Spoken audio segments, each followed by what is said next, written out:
الحمد لله رب العالمين الصلاة والسلام على خاتم النبيين وعلى آله وصحبه أجمعين أما بعد فأعوذ بالله من الشيطان الرجيم بسم الله الرحمن الرحيم قال الله تعالى في سورة يوسف وما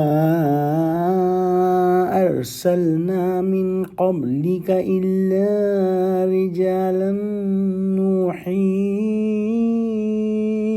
إليهم من أهل القرى أفلم يسيروا في الأرض فينظروا كيف كان عاقبة الذين من قبلهم ولدار الآخرة خير للذين اتقوا افلا تعقلون۔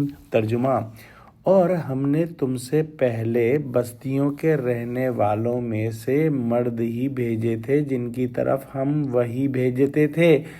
کیا ان لوگوں نے ملک کی سیر اور سیاحت نہیں کی کہ دیکھ لیتے کہ جو لوگ ان سے پہلے تھے ان کا انجام کیا ہوا، اور متقیوں کے لیے آخرت کا گھر بہت اچھا ہے۔ کیا تم سمجھتے نہیں؟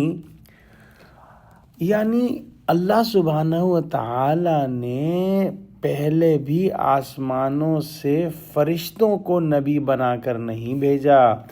انبیاء سابقین انہی انسانی بستیوں میں رہنے والے مرد تھے۔ پھر دیکھ لو کہ جن لوگوں نے بھی پہلے رسولوں کو جھٹلایا ان کا دنیا میں کیا حشر ہوا۔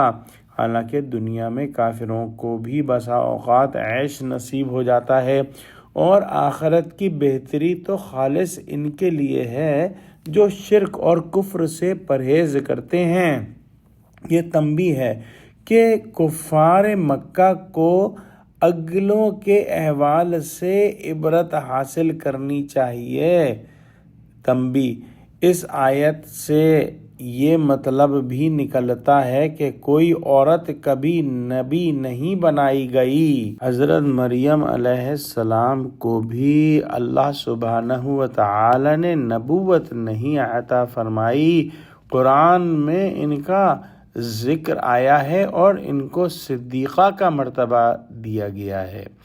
نیز آیت سے یہ بھی ظاہر ہوتا ہے کہ اہل بوادی یعنی جو کہ جنگل میں رہتے ہیں، جنگلی گنوار لوگ جو ہوتے ہیں، ان میں سے کوئی نبی مبعوث نہیں ہوا، بلکہ نبی جو ہے وہ اللہ سبحانہ و تعالی نے بستیوں میں ہی جو ہے وہ بھیجے ہیں۔ واللہ اعلم۔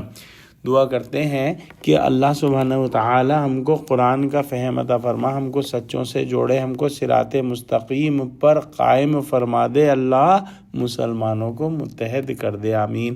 وآخر دعوانا الحمد للہ رب العالمین، والسلام علیکم ورحمۃ اللہ وبرکاتہ۔